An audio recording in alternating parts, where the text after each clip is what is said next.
결혼식 날 시어머니가 제게 말했어요. 이 집은 이제 내가 일손이야. 그때는 그 말의 의미를 몰랐죠. 그날 이후 제 이름은 사라졌어요. 사람들은 절 그냥 며느리라고 불렀죠.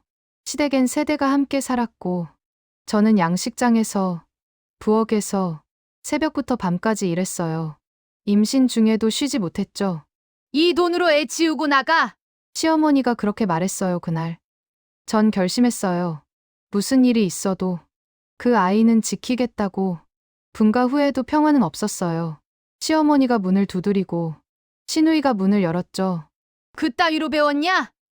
남편은 매일 전화를 걸어선 지금 누구랑 있어? 남자 손님한테 왜 웃었어? 그의 목소리는 매장 전체를 덮은 감옥이었어요. 그날 밤 친구가 전화를 걸었어요. 너 남편 다른 여자랑 있다더라. 그 순간 제 안에서 무언가가 조용히 무너졌어요.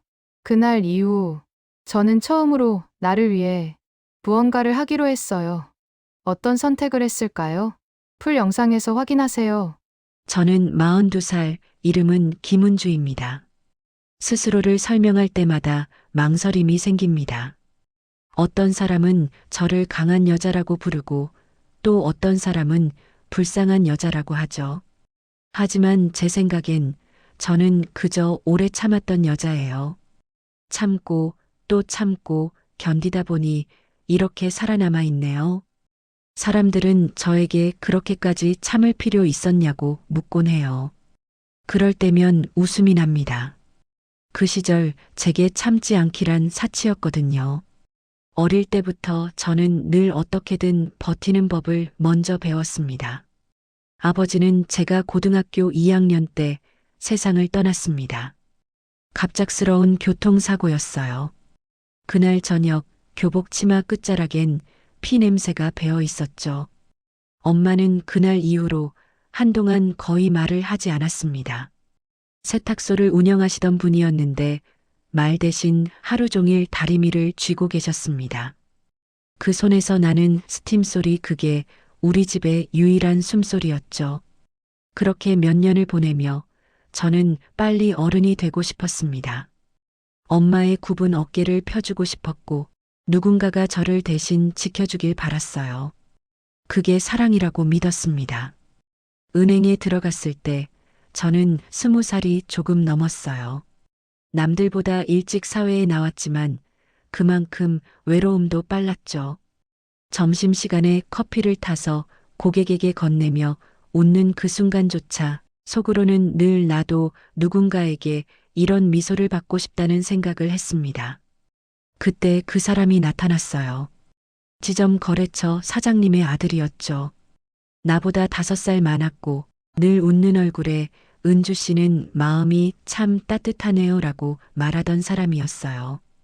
그 한마디가 제 세상 전부였던 시절이었습니다. 그는 매일 은행을 들렀습니다. 때로는 송금 명세서를 잊었다며 다시 오고 때로는 근처에서 밥 먹을 사람 없냐며 말을 걸었죠. 그가 내민 손은 따뜻했습니다.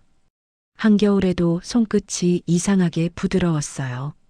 그 손을 잡으면 무언가 안전해질 것 같았습니다. 결혼을 결심한 건 그 사람이 아니라 그의 가족을 믿었기 때문이었습니다. 그는 우리 집은 시골이지만 따뜻한 가족이야라고 말했습니다. 저는 그 말을 평생 함께할 울타리로 들었죠. 엄마는 처음엔 반대하셨어요. 너무 급하게 결정하는 거 아니냐. 아직 너 어리다. 하지만 저는 고집이 셌습니다. 엄마, 나 이제 혼자 괜찮아. 그 집 사람들 진짜 착하더라. 그때 엄마가 말없이 제 손을 잡았어요. 손끝이 차가웠습니다. 지금 생각하면 엄마는 이미 알고 계셨던 것 같아요. 그 문턱을 넘으면 다시는 돌아올 수 없다는 걸. 결혼식 날 하객들 사이로 시어머니의 얼굴이 보였습니다. 검은 한복 자락이 묘하게 무겁게 느껴졌습니다. 하얀 국화처럼 웃지도 울지도 않은 얼굴. 그 표정이 지금도 잊히지 않아요. 우리 며느리 고생 좀 해야지. 하객들 앞에서 웃으며 그렇게 말하셨을 때 주변에선 웃음이 터졌습니다. 그런데 이상하게도 그 말이 농담처럼 들리지 않았어요. 뭔가 묘한 싸늘함이 느껴졌죠. 결혼식이 끝나고 신혼방이 아니라 시댁 대문 앞에 도착했을 때 저는 그제야 알았습니다. 이 결혼은 사랑의 시작이 아니라 어딘가에 끌려 들어가는 문턱이었다는 걸. 시댁엔 세대가 함께 살고 있었습니다. 시할머니, 시부모님, 그리고 남편의 여동생. 세 사람 모두 저를 새 식구가 아니라 일손으로 바라봤습니다. 짐을 내리자마자 시어머니가 말했습니다. 은주야, 저녁밥은 내가 해야지. 우리 집 며느리는 밥상부터 배우는 거야. 그날은 제 결혼 첫날 밤이었어요. 하얀 드레스가 여전히 내 몸에 스민 채였는데 손엔 고무장갑이 끼워졌죠. 밥상을 차리며 웃고 있는 시가 사람들 사이에서 저만 다른 온도를 가진 생명 같았습니다. 이 집은 이제 내가 일손이야. 그 말이 제 결혼식의 진짜 주례사였던 것 같습니다. 식탁에 앉은 시부모님은 제가 차린 국을 떠먹으며 아무 말이 없었고 시할머니는 이게 뭐 이래 간이 없네라고 말했습니다. 남편은 그저 웃기만 했죠. 엄마가 좀 깐깐하시지. 처음엔 다 그래. 하지만 그 웃음 속엔 나를 지켜주겠다는 약속이 없었습니다. 그때부터였어요. 제 이름 은주는 사라지고 며느리만 남았습니다. 밤이 깊었지만 저는 잠들지 못했습니다. 시댁의 마당엔 개 짖는 소리와 물 떨어지는 소리만 들렸죠. 남편은 골아떨어졌고 저는 그 곁에 앉아 불 꺼진 천장을 바라봤습니다. 잘 살 수 있을까? 그 물음은 생각보다 오래 제 안에 남아 있었습니다. 하지만 그때는 몰랐어요. 그 질문이 20년 뒤 제 삶의 문장을 바꾸는 첫 단어가 될 줄은. 그날 이후로 제 하루는 집안일이라는 이름의 전쟁이었습니다. 아침엔 양식장 일손을 돕고 점심엔 밥을 하고 저녁엔 빨래를 했습니다. 잠깐이라도 쉬면 시어머니의 눈빛이 따라왔죠. 며느리라면 눈치껏 움직여야지. 그 말은 칭찬처럼 그러나 명령처럼 들렸습니다. 가끔 남편에게 말했어요. 나 조금 힘들어. 그러면 그는 늘 웃었습니다. 우리 엄마 원래 그래. 조금만 참아. 조금만은 언제나 끝이 없었어요. 그렇게 제 청춘은 사라졌습니다. 달이 민 물처럼 흘러가 버렸어요. 그 속에서 저는 조용히 다짐했습니다. 이 집이 나를 삼키지 않게 하리라. 하지만 인생은 다짐만으로 바뀌지 않더군요. 그들의 세계는 닫혀 있었고 그 문턱을 넘는 순간부터 저는 그들 집의 사람이 아니라 그들의 소유물이 되었습니다. 이 이야기를 시작하기 전에 한 가지는 분명히 말하고 싶어요. 저는 피해자지만 불쌍한 사람은 아닙니다. 저는 그 집에 일손으로 들어갔지만 이제 제 인생의 주인으로 살아가고 있으니까요. 이건 제 회한의 이야기이자 누군가의 어제일 수도 있는 이야기입니다. 결혼이라는 문턱을 넘던 그날의 공기, 그때의 냄새, 그 차가운 눈빛이 아직도 제 꿈속에 남아 있습니다. 그리고 이제야 조금 알겠어요. 그 문턱을 넘는다는 건 사랑이 아니라 시험의 시작이었다는 걸. 결혼한 지 딱 하루가 지났을 때였어요. 시어머니는 제 방 문을 두드리지 않았습니다. 그냥 열었죠. 그리고는 말했어요. 은주야, 이불은 낮에는 펴놓는 거 아니야. 햇빛 아깝잖아. 그게 제가 며느리로서 들은 첫 지시였어요. 그날 이후로 문은 잠긴 적이 없습니다. 그 집의 문은 늘 열려 있었죠. 다만 나를 위한 문만 닫혀 있었어요. 시댁은 생각보다 더 복잡했습니다. 시할머니가 가장 윗자리, 시어머니는 그 밑, 시아버지는 말수가 적고 시누이는 대학을 다니며 늘 방에 틀어박혀 있었습니다.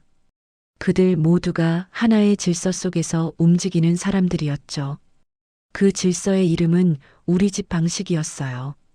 아침은 새벽 4시에 시작됐습니다.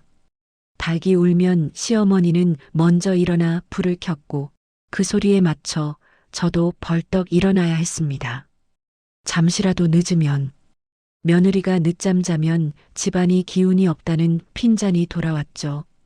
그 집의 밥상은 전쟁터 같았습니다. 시어머니는 국을 끓이는 제 손을 지켜보며 불세기부터 간 맞추기까지 다 간섭했습니다. 너 이거 집에서 이렇게 배웠냐? 그 말 속에는 너는 제대로 된 집안에서 자라지 않았다는 뜻이 숨어 있었죠. 시할머니는 식사 중에도 젓가락을 놓지 않고 제 얼굴을 훑쳤습니다. 손이 느려. 저래서야 애는 어떻게 키우겠어. 그 말이 지나갈 때마다 제 속이 서늘하게 식었어요. 남편은 그저 고개를 숙이고 밥만 먹었습니다. 그때 저는 깨달았어요. 이 집에서 내 편은 없구나.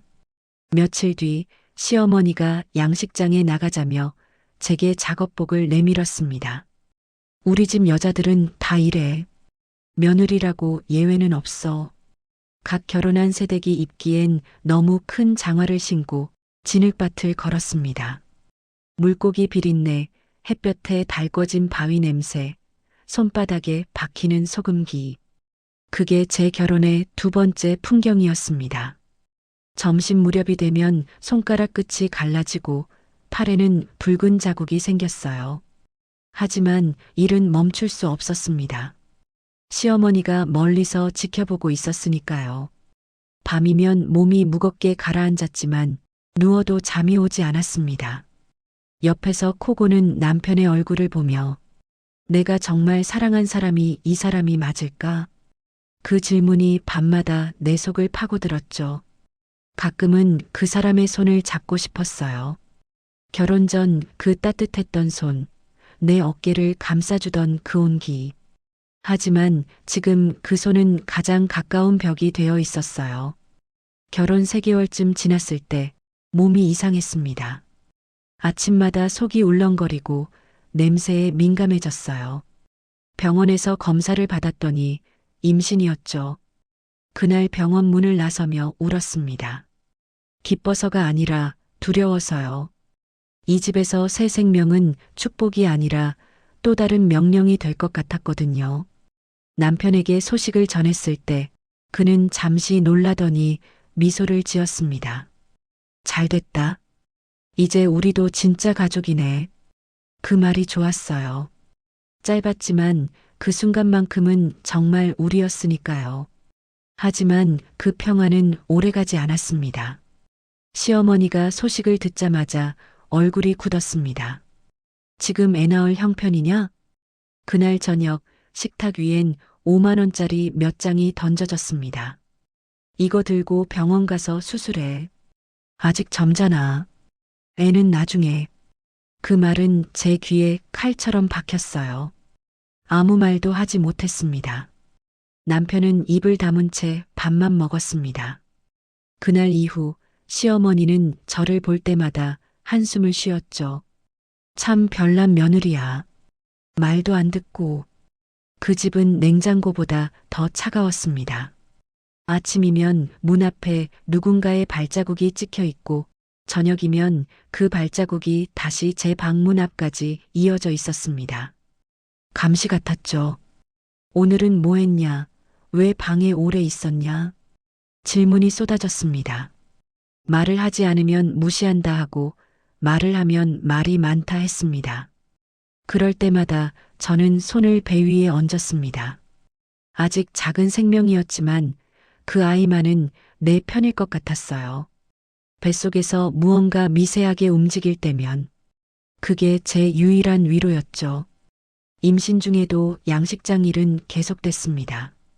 냄새가 역겨워 토를 해도 시어머니는 요즘 애들은 유난이다라며 코웃음 쳤습니다. 한 번은 기절하듯 쓰러졌는데 그때조차 일하다가 잠깐 앉아있네라고 하더군요. 남편에게 울면서 말했어요. 나 너무 힘들어. 조금만 쉬면 안 돼? 그는 피곤하다는 얼굴로 말했죠. 엄마 눈치 알잖아. 나도 어떻게 못해. 그 대답에 제 마음 한구석이 무너졌습니다. 그도 저들 중 하나구나. 하루는 식탁에 앉아 밥을 먹는데 시어머니가 갑자기 말했습니다. 은주야, 내 친정은 뭐 하는 집이었냐? 세탁소요. 그래, 그러면 집안에서 배운 게 없겠네. 그러니 이렇게 서툴지. 그 말에 젓가락을 놓았습니다. 하지만 아무 말도 하지 않았어요. 대꾸하는 순간 전 더 밑으로 떨어질 게 뻔했으니까요. 그날 밤 방 안에서 혼자 울었습니다. 울음소리가 밖으로 새어나갈까봐 입을 꾹 막고 숨을 삼키며 울었어요. 그렇게 겨울이 지나 봄이 오기 전 배는 눈에 띄게 불러왔습니다. 시어머니는 이제 대놓고 한숨을 쉬며 말했습니다. 저걸 어쩌나 일은커녕 밥값도 못하게 생겼네. 그 말이 그렇게 서러웠어요. 배 안의 아이가 움직일 때마다 저는 속으로 다짐했습니다. 괜찮아. 내가 너 지킬게. 그 말만 되뇌며 하루를 버텼습니다. 시댁의 눈초리 속에서도 남편의 무관심 속에서도 내 안의 작은 생명만은 버릴 수 없었습니다. 그날 밤 시어머니가 또 제 방문을 열었습니다. 생각 좀 했냐? 무슨 생각이요? 애 지울 거냐 말 거냐? 그 순간 제 안에서 무언가 끊어졌습니다. 저는 천천히 그러나 분명히 말했습니다. 안 지울 거예요. 제가 낳을 거예요. 혼자라도 낳을 겁니다. 시어머니는 말없이 문을 닫았습니다. 그 소리가 아직도 귓가에 남아 있습니다. 쾅! 그건 단순한 문 닫는 소리가 아니라 이 집이 나에게 완전히 닫히는 소리였어요. 그날 이후 저는 웃지 않았습니다. 밥상에 앉아도 일터에 서 있어도 내 안의 아이만 바라봤습니다. 그게 제 유일한 희망이자 반항이었습니다. 누군가 물었죠. 그렇게까지 해야 했냐고. 저는 대답하지 않았습니다. 그 질문은 너무 늦게 온 거니까요. 그 시절에 저는 어쩌면 이미 세상에서 가장 외로운 임산부였을지도 몰라요. 하지만 동시에 그 어느 때보다도 단단한 사람이 되어가고 있었습니다. 그 아이를 지키겠다는 결심이 내 삶의 첫 나의 선택이었으니까요. 딸은 봄비가 내리던 날에 태어났어요. 창문을 두드리던 빗소리가 마치 아이의 첫 울음 같았죠. 작고 따뜻한 생명, 세상에서 가장 부드러운 숨결. 그 아이를 품에 안았을 때 그동안의 고통이 다 사라지는 듯 했어요. 괜찮아. 이제 우리 둘이야. 그게 제가 딸에게 처음 건넨 말이었어요. 병원에서 퇴원할 때 남편은 무표정하게 서 있었어요. 축하의 말도 웃음도 없었죠. 그저 아기를 안은 저를 보며 한마디 했어요. 엄마가 기다려. 서두르자. 그 말이 어쩐지 불안했어요. 병원 문을 나서면서 이 집으로 돌아가면 또 다른 싸움이 기다리고 있겠구나 직감했죠. 시어머니는 마당까지 나와 있었습니다. 제가 안고 있는 아이를 한번 훑어보더니 입꼬리를 살짝 내리깔았어요. 딸이네. 그 한마디에 공기가 얼어붙었습니다. 아이는 성별이 아니라 제 전부였는데 그들은 그걸 몰랐어요. 아니, 알면서도 무시했죠. 출산 후 며칠은 모든 게 낯설었어요. 몸은 상했지만 아이 울음이 들릴 때마다 본능적으로 가슴이 차올랐어요. 작은 입술이 젖을 찾는 순간 세상 그 어떤 말보다 강한 연결이 느껴졌죠. 그게 모성이라는 거였어요. 하지만 그 평화도 오래가지 않았습니다. 그날 밤 시어머니가 문을 쾅 열며 들어왔어요. 은주야, 뭐 하는 거야? 애전 먹이고 있었어요. 내가 뭐라 했어? 분유 먹이라 했지? 저는 얼어붙은 채 아이를 꼭 끌어안았습니다. 아직 젖이 잘 나와서요. 그게 문제가 아니야. 요즘 젖은 영양도 부족하고 애가 탈날 수도 있어. 분유가 더 깨끗해. 그 말이 끝나자마자 시어머니는 제 품에 아기를 낚아채듯 안았습니다. 이런 식으로 키우면 안 돼. 내가 하랬던 대로 해. 그 순간 제 안에 무언가가 무너졌어요. 몸보다 마음이 더 찢겨나가는 기분이었죠. 그날 밤 저는 몰래 울었습니다. 아기가 잠든 옆에서 손으로 입을 막고 엄마가 미안해, 엄마가 아직 약해서 그렇게 속삭이며 젖이 도는 가슴을 꼭 눌렀어요. 아파서가 아니라 내 아이를 내 뜻대로 안을 수 없다는 현실이 너무 괴로워서요. 며칠 뒤 또다시 시어머니가 찾아왔습니다. 분유통을 들고 목소리를 낮춰 말했어요. 은주야, 내 말 들어. 너 아직 어려서 몰라. 애는 이렇게 키워야 돼. 시어머니 말 들어야 애가 복 받는 거야. 저는 고개를 끄덕이는 척하면서 속으로 다짐했습니다. 내 아이는 내가 키울 거야. 비록 몰래라도 내 손으로. 그날부터 저는 밤마다 아이를 품에 안았습니다. 모두가 잠든 새벽 불을 끄고 이불 속에서 젖을 물렸어요. 그 따뜻한 온기, 그 작고 미세한 빨림 소리가 제게는 숨통이었죠. 그 순간만큼은 세상이 아무리 잔인해도 내가 엄마로 존재한다는 증거였어요. 하지만 그 비밀은 오래가지 않았습니다.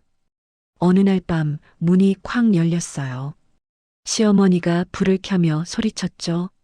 내가 뭐라 했어. 그는 제 품의 아이를 보며 얼굴을 일그러뜨렸어요. 이게 사람 말귀를 못 알아듣는 거야? 시댁 기운 다 빠진다. 저런 건 버릇 고쳐야 돼. 저는 제 몸을 감쌌습니다. 어머니, 제발 제 아이예요. 내가 뭘 알아? 며느리가 뭘 안다고. 그때 남편이 들어왔습니다. 잠옷 차림으로 문가에 서서 모든 걸 보고 있었죠. 여보, 당신이 좀 말해줘. 내가 잘못한 거야? 그는 제 눈을 피하며 말했습니다. 그냥 엄마 말 들어. 괜히 싸우지 말자. 그 말 한마디에 제 안에 희미한 희망이 꺼졌습니다. 남편은 이제 완전히 그들 편이 되어 있었어요. 그날 이후 저는 점점 말이 줄었습니다. 누가 물어도 고개만 끄덕이고 웃으라는 말에도 미소를 짓지 않았어요. 거울을 보니 낯선 여자가 서 있더군요. 눈 밑은 푹 꺼지고 손톱 밑에는 일한 흔적만 가득했어요. 그 여자는 더 이상 나가 아니었어요. 그런데 이상하게도 그 무력함 속에서 한 줄기 의지가 자라기 시작했어요. 누군가에게 허락받지 않고 살아보겠다는 아주 조용한 반항이었죠. 그날 밤 아이를 품에 안고 속삭였습니다. 우리 버텨보자. 누가 뭐래도 엄마는 너 포기 안 해. 눈물이 흘렀지만 이번엔 다르더군요. 두려움의 눈물이 아니라 결심의 눈물이었어요. 며칠 후 저는 몰래 양식장 창고로 내려갔습니다.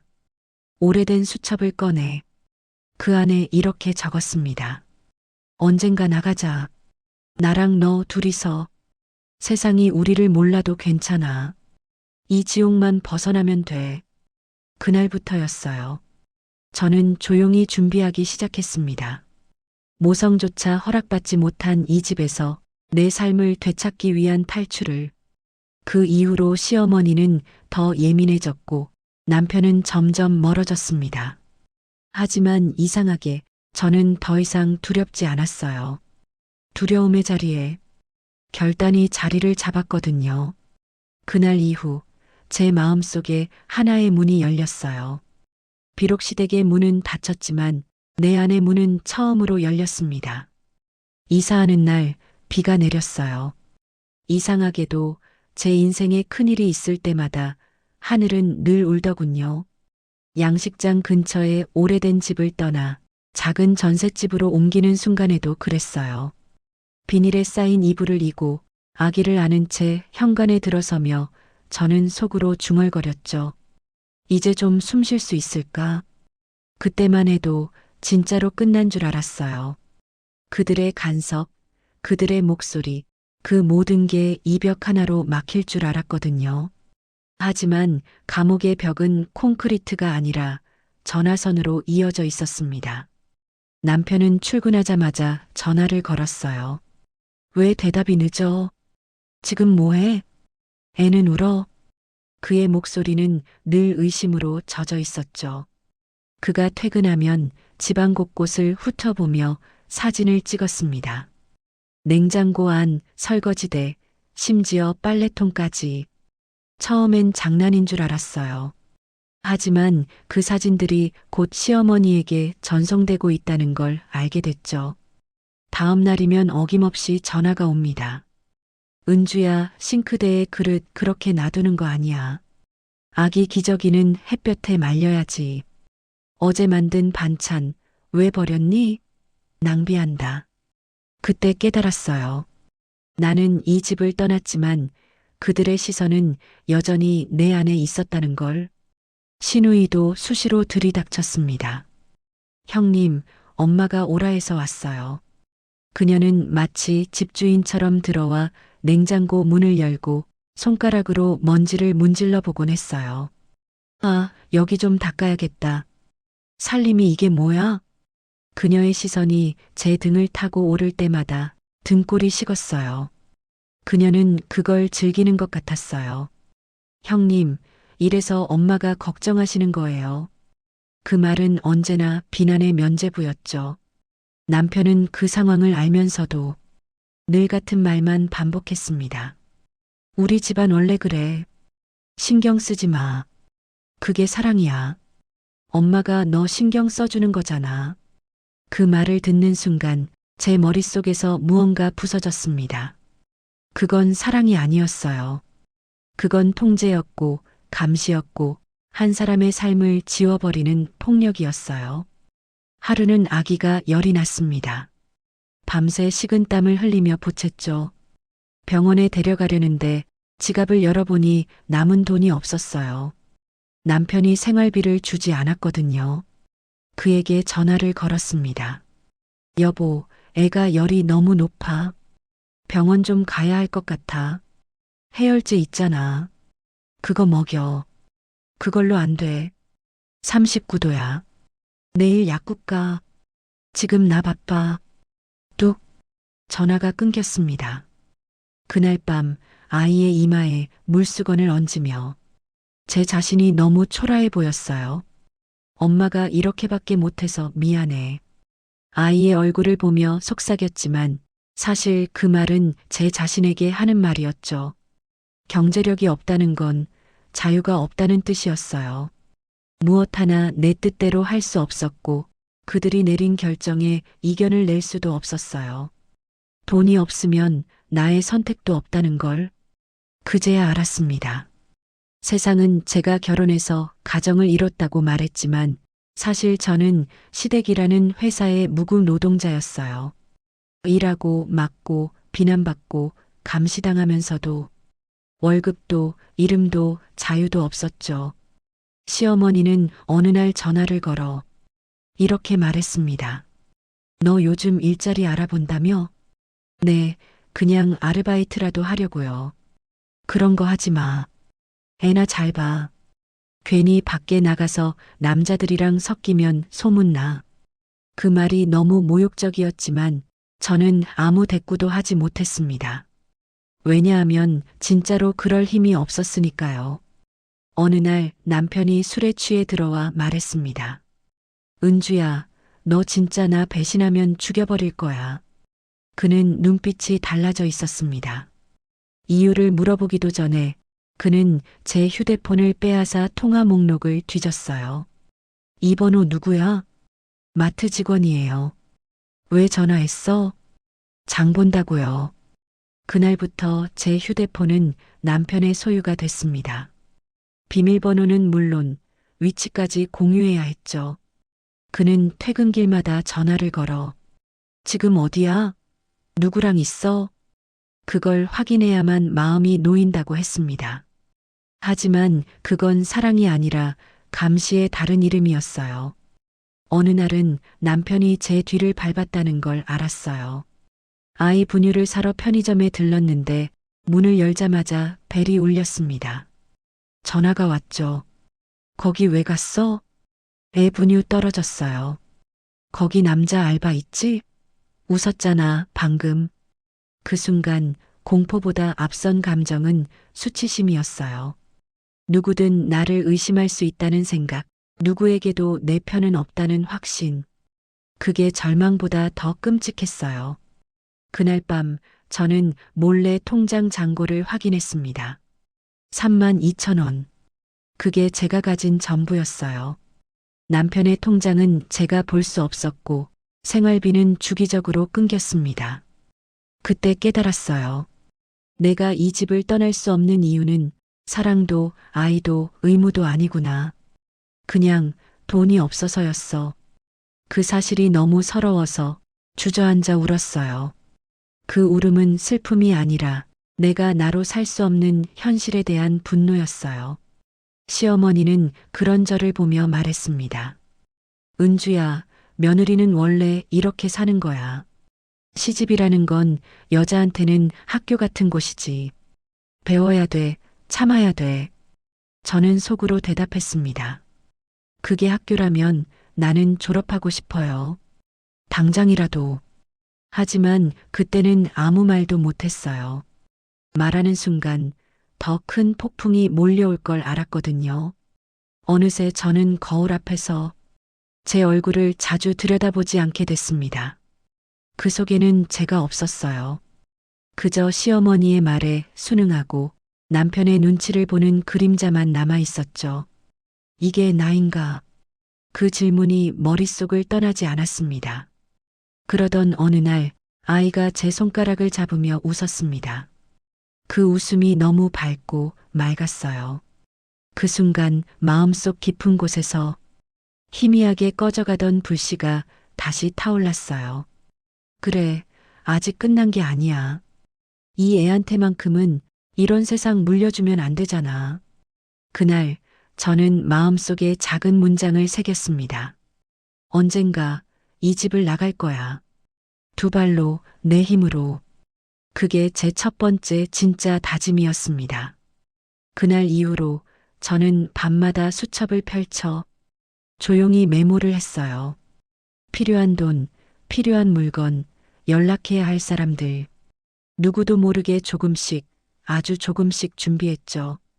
그 감옥은 여전히 견고했지만 이상하게도 그때부터는 저 자신이 감옥에 갇혀 있다는 사실보다 언젠가 탈출할 수 있다는 확신이 더 커졌어요. 아이가 유치원에 들어갔을 때쯤 저는 편의점 아르바이트를 시작했어요. 그때 제 나이 33. 결혼한 지 12해가 지난 뒤였죠. 남편은 처음엔 말렸습니다. 애 맡길 데도 없는데 무슨 일을 하겠다는 거야. 이젠 나도 좀 벌고 싶어요. 분유가, 학원비 당신 혼자 힘들잖아요. 그 말에 그는 잠시 생각하더니 말했죠. 그래, 대신 조건이 있어. 조건이란 게 뭐냐고 물었을 때 그는 이렇게 말했습니다. 일하는 동안 전화는 켜놔. 내가 언제든 들을 수 있게. 그때는 그냥 걱정이 많아서 그런가 보다 했어요. 하지만 그건 걱정이 아니라 감시의 허락서였어요. 편의점 첫 출근 날 저는 진짜 오랜만에 하늘을 올려다봤습니다. 유리창에 비친 제 얼굴이 낯설 만큼 세상 공기가 새로웠어요. 은주 씨, 계산대 이거만 익히면 돼요. 점주 아주머니는 친절했어요. 손님들도 대부분 평범했고 낮에는 조용하고 밤엔 형광등 아래서 잡지 페이지 넘기는 소리만 들렸죠. 그 평화가 얼마나 소중한지 그때는 몰랐어요. 첫 주말 남편이 말했어요. 내일도 일 나가? 응, 주말도 해야 시급이 붙어요. 그는 잠시 침묵하더니 그럼 전화는 켜놓고 일해. 알지? 그렇게 제 휴대폰은 항상 계산대 옆에 놓였습니다. 스피커폰을 켜고 그가 듣고 있다는 걸 잊으려 애썼죠. 하지만 듣는 사람의 숨소리는 늘 공기 중에 섞여 있었습니다. 지나가는 손님의 발소리 위로, 냉장고 진동음 위로 그의 호흡이 들렸어요. 어느 날 중년 남성이 편의점에 들어왔습니다. 아가씨, 이거 담배 좀 줘봐요. 엘사 거. 그가 웃으며 말했죠. 저도 예의상 미소를 지었어요. 네, 여기요. 그 순간 휴대폰 너머에서 쾅 하는 소리가 났어요. 그리고 그 익숙한 고함. 지금 그 새끼랑 뭐 하는 거야? 저는 화들짝 놀라 휴대폰을 집어들었어요. 여보, 손님이에요. 그냥 담배 산 거예요. 웃었잖아. 내가 웃는 거 내가 다 들려. 점주 아주머니가 놀라서 절 봤어요. 저는 허겁지겁 통화를 끊었지만 그때 이미 그의 목소리는 매장 전체를 덮은 감옥이 되어 있었어요. 손님이 떠난 뒤에도 그의 고함이 진열대 사이를 메아리 쳤습니다. 그날 밤 집에 돌아오자마자 그는 묻지도 따지지도 않았어요. 휴대폰을 빼앗아 통화 목록을 확인하고 가방을 열어 뒤졌죠. 왜 내 가방에 영수증이 2장이야? 하나는 손님 거예요. 거짓말하지 마. 그는 제 손목을 잡았습니다. 차갑고 낯선 힘이었어요. 내가 내 일터까지 감시해야겠어? 그만해, 제발. 그럼 증명해. 너 그 남자 손님하고 아무 사이도 아니라고. 그날 처음으로 저는 그를 두려워했어요. 아니, 이미 오래전부터 두려워했는데 이제서야 그 두려움이 진짜였다는 걸 깨달았죠. 그날 이후 저는 전화기를 두려워하기 시작했습니다. 그의 이름이 화면에 뜨면 심장이 먼저 멎었고 통화 버튼을 누르는 순간 공기의 흐름까지 조심해야 했어요. 웃음, 한숨, 손님과의 짧은 인사조차 그에겐 배신의 신호가 되었으니까요. 하루에도 수십 번 전화를 받았습니다. 지금 뭐해? 손님 많아? 남자 있어? 왜 목소리가 밝아? 그는 통화를 끝내며 꼭 같은 말을 했습니다. 잊지 마. 나는 다 듣고 있어. 어느 날 점주 아주머니가 조용히 물었어요. 은주 씨, 남편이 좀 예민하네? 저는 억지로 웃으며 대답했죠. 걱정이 많아서 그래요. 그냥 좀 그런 사람이에요. 그 말하면서도 손끝이 떨렸어요. 좀 그런 사람이 아니라 내 삶을 삼킨 사람이었으니까요. 그날 밤 마감 후 불을 끄고 나오는데 휴대폰이 다시 울렸어요. 왜 이제 나와? 청소하느라 좀 늦었어요. 거짓말하지 마. 너 웃는 소리 들렸어. 그는 내가 웃는 이유를 다른 남자 때문이라고 확신했어요. 그의 질투는 사랑이 아니라 존재를 지워버리는 칼날이었죠. 며칠 후 아이가 학교에 가다 넘어졌어요. 무릎이 까지고 울길래 제가 병원에 데려갔죠. 그날 저녁 남편은 퇴근하자마자 말했습니다. 병원 갔다며? 어떻게 알아? 엄마가 봤대. 신우이가 마트 옆에서 너 봤다고. 그 순간 숨이 막혔습니다. 내가 걷는 길, 들어가는 가게, 심지어 병원까지 모두 누군가의 눈 아래에 있었다는 걸 그제야 알았어요. 그날 밤 저는 계산대 아래에 수첩을 꺼냈어요. 며칠 전엔 탈출 계획을 적었지만 이젠 그 종이에 이렇게 썼어요. 감옥에는 벽이 없다. 대신 누군가의 목소리가 있다. 그 목소리는 내 하루를 규정했고 내 행동을 결정했고 내 존재를 지워갔어요. 하지만 이상하게도 그 무너지는 소리 사이에서 누군가의 다른 목소리가 들리기 시작했어요. 은주 씨. 낮은 조심스러운 부름. 편의점 단골 손님 중 한 명이었어요. 낡은 작업복을 입은 청년. 언제나 인사를 먼저 하는 사람이었죠. 오늘은 왜 이렇게 힘없어요? 그 말 한마디에 순간 목이 메었어요. 누군가가 내 얼굴을 보고 힘없다고 말해준 게 처음이었거든요. 그냥 잠을 못 자서요. 일 너무 하지 마요. 애 키우면서 일하는 게 얼마나 힘든데. 그가 건넨 커피 한 캔이 손에 닿는 순간 세상이 잠깐 멈춘 것 같았어요. 그건 사랑의 시작이 아니라 사람 대 사람으로 다시 불린 순간이었죠. 그게 그렇게 눈물나게 고마울 줄은 몰랐어요. 그날 집에 돌아와 남편의 눈치를 보며 조용히 잠자리에 누웠어요. 그의 코 고는 소리 너머로 편의점 형광등 아래서 들었던 그 짧은 목소리가 떠올랐어요. 힘들면 쉬어요. 그 말이 자꾸 귓가를 맴돌았습니다. 그 순간 깨달았어요.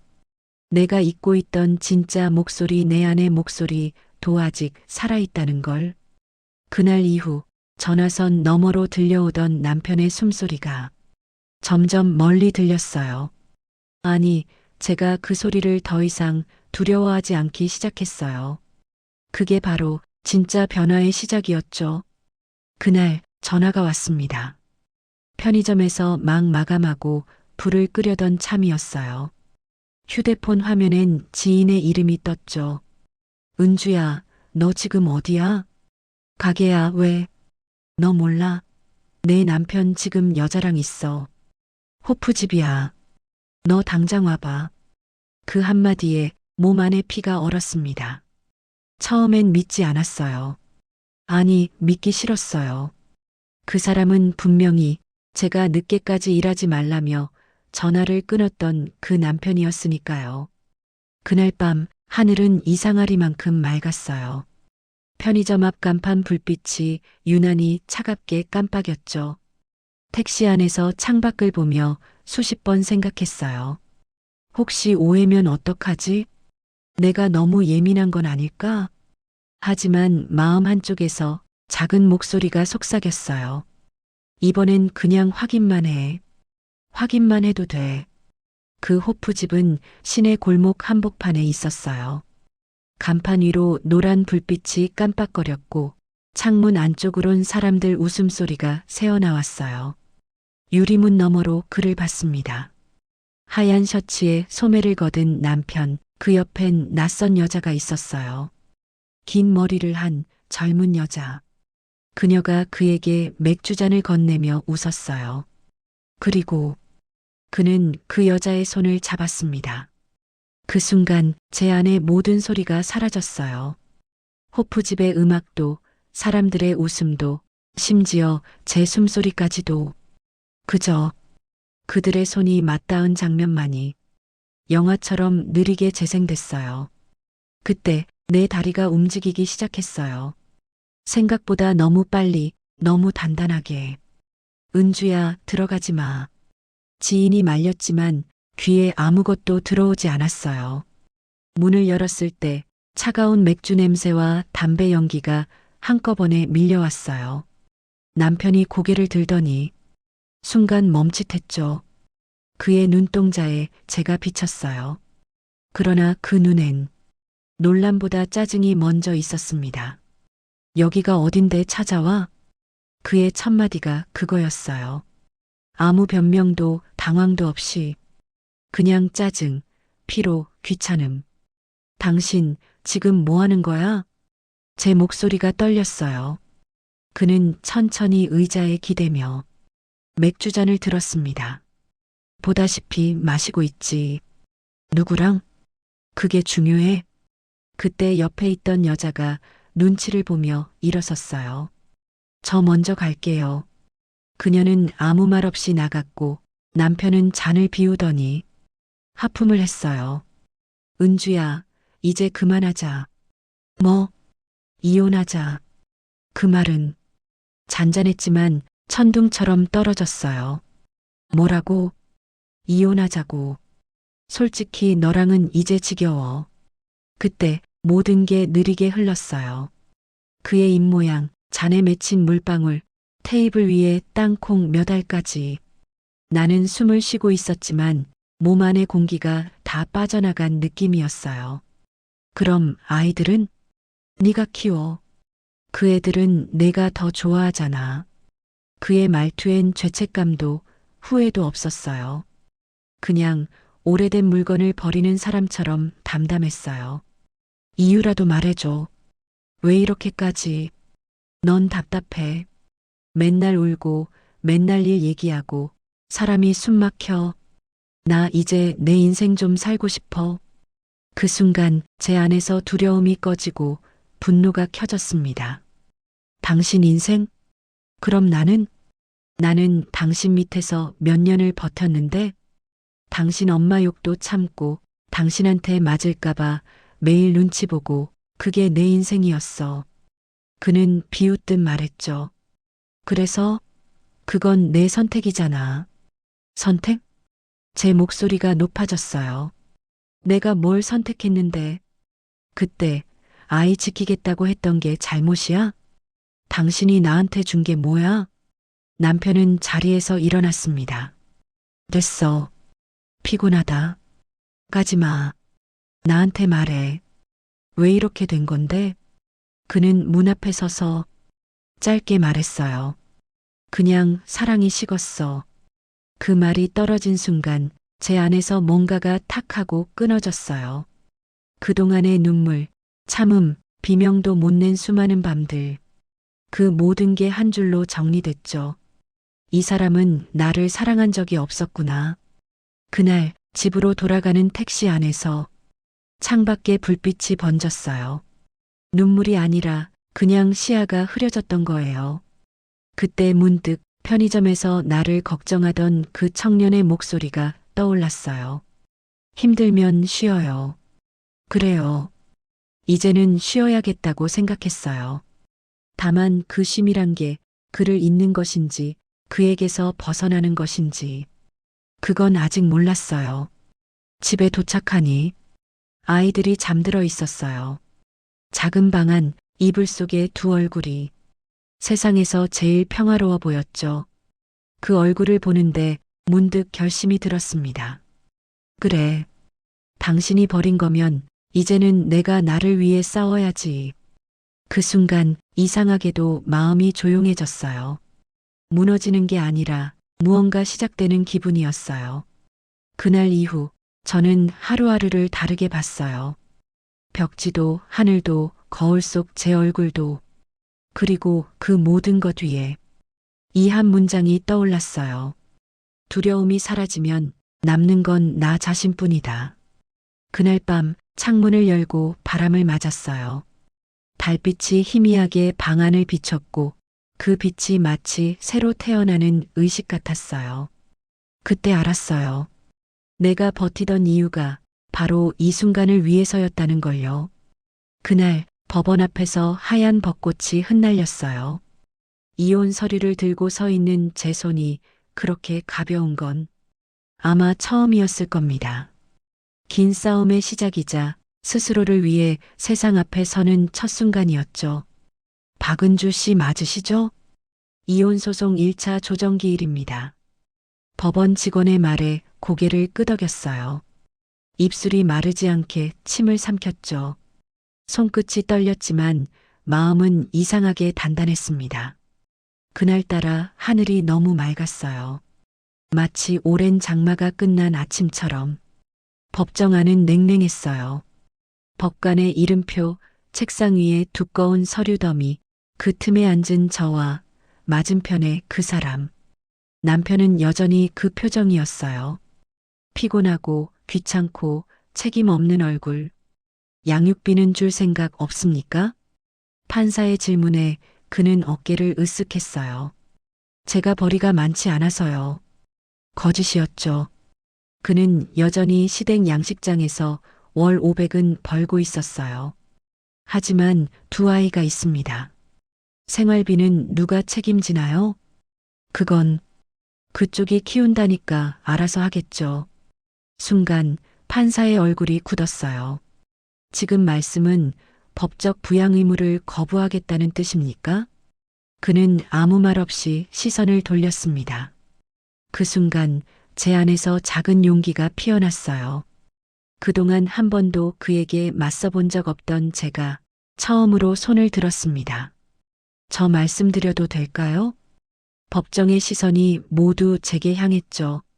네, 말씀하세요. 이 사람은 1년 넘게 양육비를 한 푼도 주지 않았습니다. 아이들은 아직 학교에 다니고 있고 큰애는 학원도 그만뒀어요. 그런데 이 사람은 거지한테 적선해도 너한테는 못 준다고 했습니다. 목소리가 떨릴 줄 알았는데 이상하게 담담했어요. 이미 울 만큼 울었기 때문일 거예요. 저는 이제 바라지 않습니다. 다만 제 아이들이 부끄럽지 않게 살 수 있도록 정당한 몫을 받고 싶습니다. 그 말이 끝나자 법정 안 공기가 미묘하게 달라졌어요. 판사의 표정도 기록하던 서기의 펜끝도 잠시 멈춘 듯 했죠. 결정문은 3주 뒤에 나왔습니다. 양육비 지급 명령 확정. 그날 봉투를 받아들고 법원 복도에 서 있었어요. 햇살이 유리창을 통해 들어오고 있었죠. 그 빛이 제 손 위에서 반짝였어요. 마치 누군가 이제 내가 옳았다고, 내가 해냈다고 말해주는 것 같았어요. 하지만 싸움은 거기서 끝이 아니었어요. 시어머니는 여전히 전화를 걸어 내가 우리 집을 망쳤다며 욕을 했고, 시누이는 SNS에 비꼬는 글을 올렸죠. 가정 파괴자, 자기 남편도 못 잡은 여자. 그런 말을 볼 때마다 가슴이 내려앉았어요. 그럼에도 이상하게 예전처럼 무너지진 않았어요. 이젠 알았으니까요. 그들이 던지는 말은 그들 인생의 거울일 뿐 내가 감당해야 할 운명은 아니라는 걸. 며칠 후 법률 상담센터에서 도움을 주셨던 변호사가 전화를 주셨어요. 박은주 씨, 혹시 근로복지공단에서 생활지원금 신청하셨어요? 아니요. 지금 상황이면 신청 가능해요. 이제부터는 조금씩 나아질 겁니다. 그 목소리가 참 따뜻했어요. 그날 밤 그분이 해준 말이 머릿속에 맴돌았어요. 이제는 박은주 씨가 자신을 믿어야 할 때예요. 그리고 정말로 작은 변화들이 시작됐습니다. 큰딸이 학교에서 상을 받았어요. 성실상이라고 적힌 종이를 들고 와서 엄마, 나 상 받았어. 그 말을 들었을 때 눈물이 왈칵 쏟아졌어요. 엄마, 왜 울어? 아니야. 그냥 내가 자랑스러워서. 그날 밤 아이가 잠든 뒤 나는 조용히 상장을 꺼내 다시 봤어요. 성실상. 그 두 글자가 마치 제 인생의 새로운 이름처럼 느껴졌습니다. 얼마 후 동사무소 복도에서 한 아주머니를 만났어요. 처음엔 못 알아봤는데 그분이 먼저 말을 걸었죠. 은주 씨, 기억 안 나요? 예전에 편의점에서 일할 때 제가 자주 갔던 손님이에요. 그때 진짜 힘들어 보였는데 이제 얼굴 좋아졌네요. 그 한마디에 가슴이 벅차올랐어요. 그땐 몰랐죠. 내가 그렇게 지쳐 있었던 걸. 그런데 누군가 그 시절의 나를 기억해 준다는 게 얼마나 큰 위로인지 그때 처음 알았어요. 저녁에 집에 돌아와서 아이들과 라면을 끓여 먹었어요. 별건 아니었지만 이상하게 그 라면이 참 맛있었어요. 엄마, 요즘엔 표정이 달라졌어. 작은아이가 말했어요. 그래. 응, 이제는 웃는 게 진짜 웃는 것 같아. 그 말을 듣고 한동안 아무 말도 못했어요. 그저 아이 머리를 쓰다듬으며 속으로 말했죠. 그래, 나도 이제야 내 얼굴을 찾은 거야. 그날 밤 거실 불을 끄고 창밖을 봤어요. 달빛이 조용히 베란다를 비쳤습니다. 멀리서 기차 소리가 들렸어요.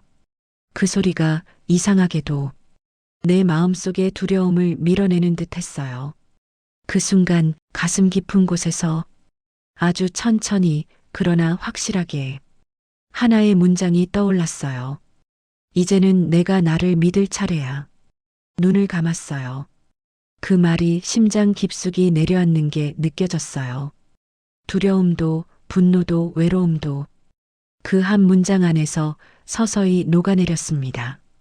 그날 아침 창문을 열자 차가운 바람이 얼굴을 스쳤어요. 가을이 완전히 자리 잡은 날이었죠.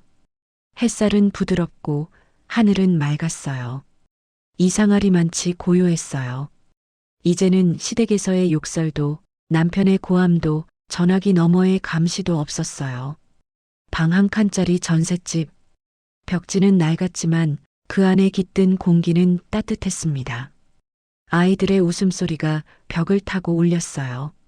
엄마, 오늘 도시락에 계란 프라이 넣어줘. 좋지. 근데 노른자 안 터지게 조심해야 해. 그 짧은 대화 속에서도 저는 숨을 쉬는 게 느껴졌어요. 살아있다는 게 느껴졌어요.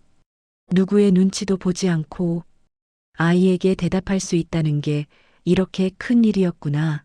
그제야 알았습니다.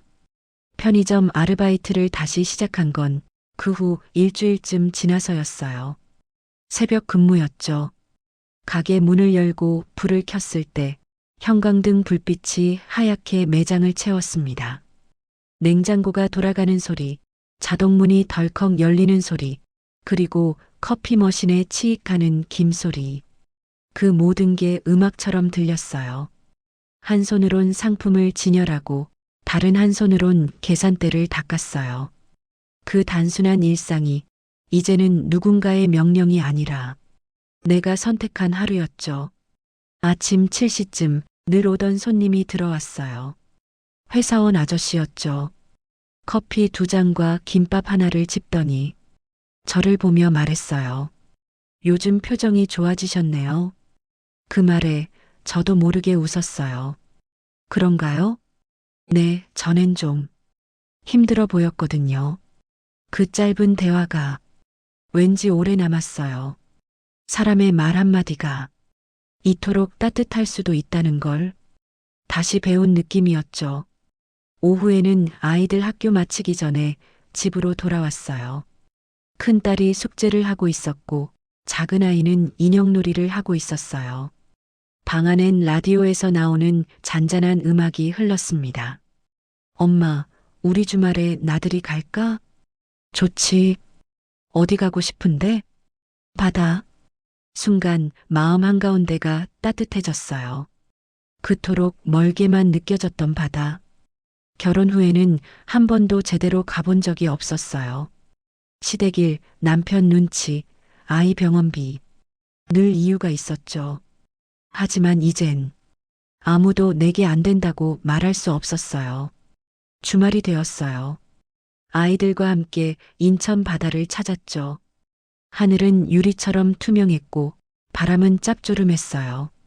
작은 아이가 조개 껍질을 주워와 제 손에 올려줬어요. 엄마, 이거 예쁘지? 응, 정말 예쁘다. 그 조개 껍질은 작고 깨져 있었어요. 하지만 반짝였어요. 그 조각난 선이 햇살을 반사해 하얗게 빛나고 있었죠. 그걸 보며 생각했어요. 나도 저 조개 껍질 같구나. 금이 가고 부서졌지만 그래도 여전히 빛을 낼 수 있는 존재. 바람이 불었어요. 머리카락이 얼굴에 닿았고 그때 작은 애가 제 손을 꼭 잡았어요. 엄마, 나 이 손 좋아. 왜? 따뜻해서. 그 짧은 한마디에 가슴이 쿵 내려앉았어요. 그 아이가 느낀 따뜻함이 바로 내가 다시 살아있음을 증명하는 거였어요. 밤에 집에 돌아와 아이들을 재운 뒤 혼자 주방에 앉았어요. 라면을 끓여 먹으며 창문을 봤죠. 저 멀리 아파트 불빛이 반짝였어요. 그 불빛들이 하나같이 각자의 삶처럼 느껴졌어요. 누군가는 웃고 누군가는 울고 그래도 모두 살아가고 있었죠. 그걸 보며 조용히 생각했어요. 나는 이제 나로서 살아간다. 며칠 뒤 법원에서 양육비가 첫 입금된 날. 통장 문자 알림이 울렸어요. 단 30만 원. 하지만 그 숫자를 보는 순간 눈물이 핑 돌았어요. 엄마, 왜 울어? 응.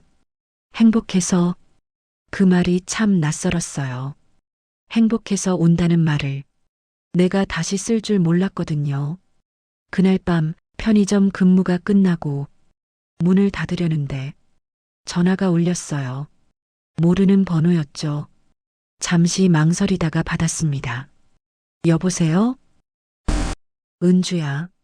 그 목소리 남편이었어요.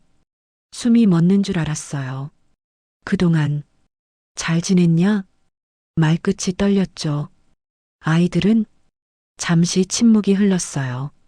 그리고 저는 아주 조용히 대답했어요. 잘 지내요. 우리 잘 살고 있어요. 그래. 다행이다. 그 뒤로 그는 아무 말도 하지 않았어요. 저도 묻지 않았어요. 그저 조용히 전화기를 내려놓았습니다. 그 순간 마음속에서 무언가 툭 끊어지는 소리가 들렸어요. 슬픔도 미움도 아닌 그저 끝났다는 실감이었죠. 편의점 불을 끄고 유리문에 비친 제 얼굴을 봤어요. 피곤했지만 눈빛은 달라져 있었어요. 예전엔 누군가의 아내, 누군가의 며느리로 살던 얼굴이었죠. 하지만 지금은 달랐어요. 그 얼굴엔 조용한 자존감이 그리고 스스로를 향한 신뢰가 있었습니다. 그녀는 더 이상 누군가의 며느리가 아니라 한 사람의 이름으로 서 있었다. 집으로 돌아가는 길, 밤 공기가 차가웠지만 마음은 이상하게 따뜻했어요. 가방 안에서 아이들이 그린 그림이 구겨져 있었죠. 엄마랑 나랑 손잡고 있는 그림. 그걸 꺼내 펼쳤어요. 아이들이 그린 제 얼굴엔 커다란 미소가 있었어요. 그림 속에 제가 이렇게 웃고 있었다니. 왠지 낯설면서도 참 좋았어요. 창문을 열자 멀리서 파도 소리가 들렸어요. 도시의 밤에도 바다는 그렇게 조용히 흐르고 있었죠. 저는 두 손으로 머그잔을 감싸쥐고 스스로에게 말했어요. 괜찮아. 이제부터는 내가 나를 지켜줄 거야. 그 말이 입에서 흘러나오자 눈물이 났어요. 그 눈물은 슬픔의 눈물이 아니었어요. 살아있다는 증거, 내 안의 나를 다시 찾은 기쁨의 눈물이었어요. 그날 밤 아이들 방 문틈으로 새어나오는 숨소리를 들으며 하늘을 올려다봤어요.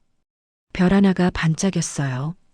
그 빛이 마치 이제 충분히 잘 버텼다고 말해주는 것 같았어요.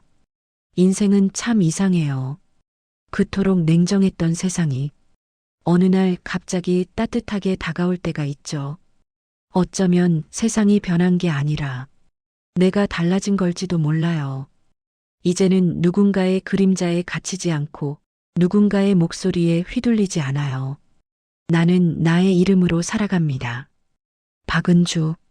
누군가의 딸도 아내도 아닌 그저 나로서 충분한 사람. 그날 이후 전 다시 웃을 수 있었어요. 인생은 참 냉정하지만 그만큼 따뜻하더라고요. 피보다 진심이 가족을 만든다는 걸 그때 깨달았죠.